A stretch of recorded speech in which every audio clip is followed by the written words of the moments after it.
அன்பு நெஞ்சங்களுக்கு அன்பான வணக்கங்கள். நம்ம சேனல்ல நிறைய ஹெல்த் ரிலேட்டடான நிறைய விழிப்புணர்வு சார்ந்த விஷயங்கள் நிறைய ஷேர் பண்ணிட்டு இருக்கோம்.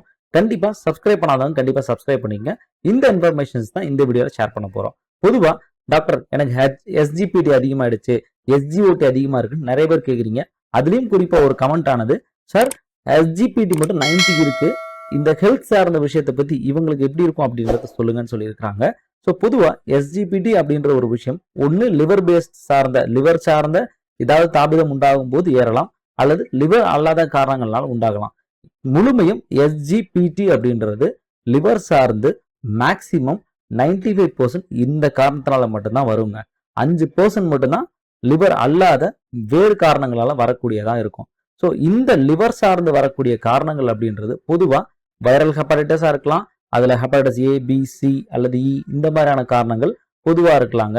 அல்லது நான் ஆல்கஹாலிக் ஃபேட்டி லிவர் டிசீஸ்ன்னு சொல்லுவோம். ஆல்கஹால் எடுக்காம எனக்கு ஆல்கஹால் பழக்கமே கிடையாது சார், ஆனா எனக்கு ஒரு ஃபேட்டி லிவர் டிசீஸ் வந்திருக்கு அப்படின்றப்போ ஆல்கஹால் அல்லாத ஒரு ஃபேட்டி லிவர் ஃபேட் படிஞ்சு ஃபேட்டி லிவர் கிரேட் 1 கிரேட் 2 இந்த மாதிரியான ஏதாவது விஷயங்கள் வருது அப்படின்னா அதை ஃபேட்டி லிவர் டிசீஸ்ன்னு சொல்லுவோம். பொதுவா இன்சுலின் ரெசிஸ்டன்ஸ்ல வரலாம், ஒபிசிட்டி வரலாம், டயபெட்டிஸ் சார்ந்த விஷயங்கள்ல அதிகமா வரலாம், ரொம்ப அதிகமான சரியா நைட் ஸ்லீப் சரியா இல்லை, அப்புறம் ரொம்ப ஃபாஸ்ட் ஃபுட்ஸ் எடுக்கிறவங்களுக்கு நம்மளோட டயட் பேட்டர்ன் சரியா இல்லை அப்படின்றவங்களுக்கும் இந்த மாதிரியான ஃபேட்டி லிவர் டிசீஸ் வரலாங்க. ஆல்கஹால் ஃபேட்டி லிவர்ஸ் அப்படின்றது பாத்தீங்கன்னா ஆல்கஹால் கன்சப்ஷன் அதிகமா இருக்கிற கேஸ்க்கு வரக்கூடிய விஷயம் தான் ஆல்கஹாலிக் பேஸ்ட் ஃபேட்டி லிவர் அப்படின்னு சொல்லுவோம், லிவர் டிசீஸ்ன்னு சொல்லுவோம். ஸோ இதுலயும் இந்த எஸ்ஜிபிடி அப்படின்றது ரைஸ் ஆகுங்க. டாக்ஸிக் இன்ஜூரி அப்படின்னு சொல்லுவோம். ஏதாவது ஒரு மருந்து எடுத்தோ அல்லது ஏதாவது ஒரு விஷயம் டாக்ஸின்ஸை எடுத்துக்கிட்டு அதனால வரக்கூடிய விஷயத்தை தான் டாக்ஸின்ஸ் சொல்லுவோம். ஆட்டோமின் ஹெப்படைட்டிஸ் சொல்லுவாங்க. அடுத்த ஒரு முக்கியமான விஷயம் ஆட்டோமின் ஹெப்படைட்டிஸ் அப்படின்றது என்ன அப்படின்னா, அதாவது நம்ம பாடியில இம்யூன் சிஸ்டம் நல்லா நோய் எதிர்ப்பு சக்தியோட இருக்கிறதுக்காக டெவலப் பண்ணி ஏதாவது ஒரு பாக்டீரியா உள்ள வருது, ஏதாவது ஒரு விஷயம் உள்ள வருது அப்படின்னா அதை சரி செஞ்சு அதை நார்மலைஸ் பண்றதுக்காக, இம்யூனிட்டியை ப்ரொடியூஸ் பண்றதுக்காக இருக்கக்கூடிய ஒரு விஷயங்க. பட் இதுவே இதற்கு எதிராக வேலை பார்க்கும் அப்படின்ற விஷயம் தான் ஆட்டோ இம்யூன் அப்படின்னு சொல்லுவோம். இம்யூன் சிஸ்டமே தன்னையே ஒரு நெகட்டிவான ஆள் அப்படின்னு தன்னைத்தானே அழிச்சுக்கும். ஸோ இதுதான் ஆட்டோ இம்யூன் சொல்லக்கூடிய சிம்பிளா ஒரு எக்ஸாம்பிள். ஸோ பொதுவா லிவர் சிரோஸோ அல்லது ஹெப்படைட்டிஸ் கார்சினோமா இந்த மாதிரியான விஷயங்களையும் எஸ்ஜிபிடி அப்படின்றது நிறைய சமயத்துல ஏறுதுங்க. லிவர் அல்லாத காரணங்களானது ஒரு 5% சொல்லியிருக்கேன். அந்த 5% அப்படின்றது ஒரு மசில் டேமேஜோ அல்லது ஹார்ட் டிஷ்யூ டேமேஜோ அல்லது ஏதாவது குடல் சார்ந்த ப்ராப்ளம் இருக்கோ அல்லது வேற ஏதாவது தைராய்டு டிசார்டர்ஸ்ல ஏதாவது ஒரு ஏற்றம் இறக்கம் இருக்கு, அதனால தைராய்டு இன்ஃப்ளமேஷன்ஸோ அங்க ஒரு செல்ஸ் growth எதுவும் இருக்கு அல்லது சிஸ்ட் ஃபார்மேஷன்ஸ் எதுவும் இருக்கு, அங்க காய்டர் ஃபார்மேஷன் இருக்கு அப்படின்னா கூட இந்த மாதிரியான விஷயங்கள் ஏறுறதுக்கான வாய்ப்பு இருக்குங்க.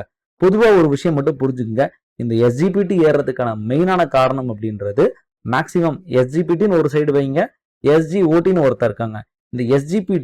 இந்த எஸ்ஜிஓடியை விட அதிகமா ஏறுறான் அப்படின்னா கண்டிப்பா அது ஒரு ஃபேட்டி லிவர் டிசீஸோ அல்லது ஹெப்படைட்டிஸ் சார்ந்த விஷயங்களோ இந்த 2 காரணங்கள் தான் மேக்சிமம் இருக்கணுங்க. ஆனா ஒரு சில சமயத்துல சார் எஸ்ஜிஓடி ஏன் சார் எனக்கு அதிகமா இருக்குன்னு ஒரு சில பேஷண்ட்ஸ் கேட்பாங்க. இந்த எஸ்ஜிஓடி அப்படின்றது இந்த எஸ்ஜிபிடியை விட அதிகமான அளவுல 2 மடங்கோ 3 மடங்கோ அதிகமா இருக்கு அப்படின்னா மேக்சிமம் ஆல்கஹால் பேஸ்ட் ஆல்கஹால்னால ஃபேட்டி லிவரா இருக்கலாம் அல்லது ஹெப்படைட்டிஸ் சார்ந்த விஷயங்கள்னால ஏறலாங்க. இவ்வளவுதான் பேசிக்கான ஒரு விஷயங்க. இதை நினைச்சு பயப்படாதீங்க. சரியான முறையில சித்த மருத்துவ முறைகளை நீங்க ஃபாலோ பண்ணீங்க அப்படின்னாலே கண்டிப்பா எளிதில் இந்த நோயில இருந்து நீங்க விடுபடலாம்.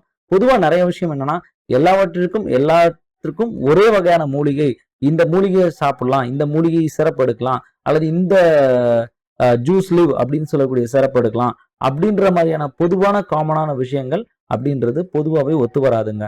ஸோ நிறைய சமயத்துல நோயினோட வன்மை எப்படி இருக்கு, எந்த காரணத்தினால வந்திருக்கு அப்படின்றது யாருமே அசஸ் பண்றதே இல்லை. பேஷண்டோட ஹிஸ்டரி அப்படின்றது ரொம்ப ரொம்ப முக்கியங்க.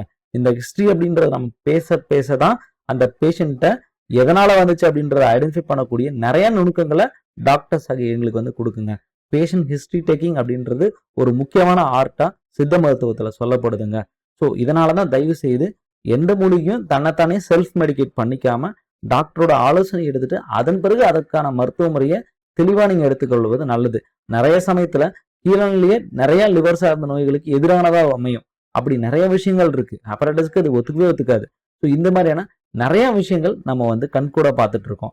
ஸோ இது போன்ற விழிப்புணர்வுகள் உங்களுக்கு வேணும் அப்படின்னா கண்டிப்பா சப்ஸ்கிரைப் பண்ணிக்கங்க, உங்களுடைய நண்பர்களுக்கும் ஷேர் பண்ணுங்க அப்படின்ற ஒரு விழிப்புணர்வோட வேறு ஏதாவது சந்தேகங்கள் இருந்தா கமெண்ட்ல ஷேர் பண்ணுங்க. கண்டிப்பா அடுத்த ஒரு வீடியோல சந்திப்போம் அப்படின்ற ஒரு விழிப்புணர்வோட விடைபெறுகிறோம். நன்றி, வணக்கம்.